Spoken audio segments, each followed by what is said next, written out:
kurniakanlah kami serta yang diraihkan ini nikmat iman dan ketaatan, kesihatan yang berterusan, kecekalan dan ketabahan hati untuk beriman, dan penugasan yang terbaik demi agama, bangsa dan negara.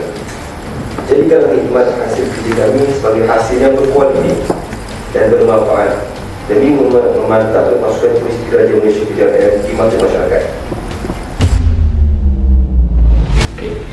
Dan pada 4 Mac ini kita dah saksikan serah terima tugas Ketua Polis Balai Slim Village antara SI Ahmad dengan Sarjan Nur Zalizal.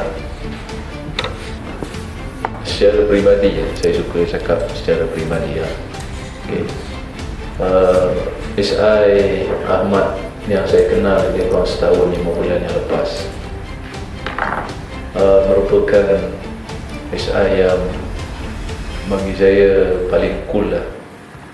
Kita kalau kerja OCS ni, ketenangan tu perlu lah.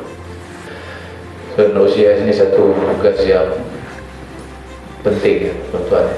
Sebab OCS ni selain daripada mengawal seluruh anggota, dia juga terlibat sebagai pengurusan pencegahan jenayah di balai masing-masing.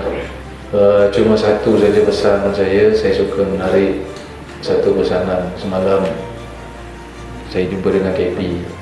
Dia bagi tahu kita kok mana pun kalau kita ni berada atas dunia ni, jangan sombong. So sombong tu, kita nak sombong apa? Kita sombong pasal pangkat kita, kita nak sombong pasal ilmu kita, kita nak sombong pasal kita banyak duit. Dia bukan satu perkara yang boleh menjanjikan sesuatu yang indah di kemudian hari lah. So dia kata, tuan-tuan termasuk saya, kita ni cuma dipandang dan diingat masa kita berkuasa saja, masa kita pakai baju biru dengan pangkat di bahu ataupun pangkat di lengan. Besok tuan-tuan kalau dah keluar buat perangai macam apa benda pun orang tak pandang. Duduk sebelah tu pun orang tak tegur.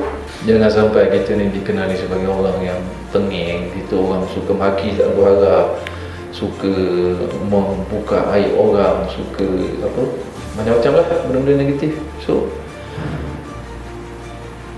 murahkan dengan senyuman dan hati yang baik tuan-tuan ya. Itu saja lah orang kata pegangan kita. Tak payahlah tuan-tuan bangga dengan kedudukan tuan-tuan masing-masing ni. Sebab kita sudah masuk tanah.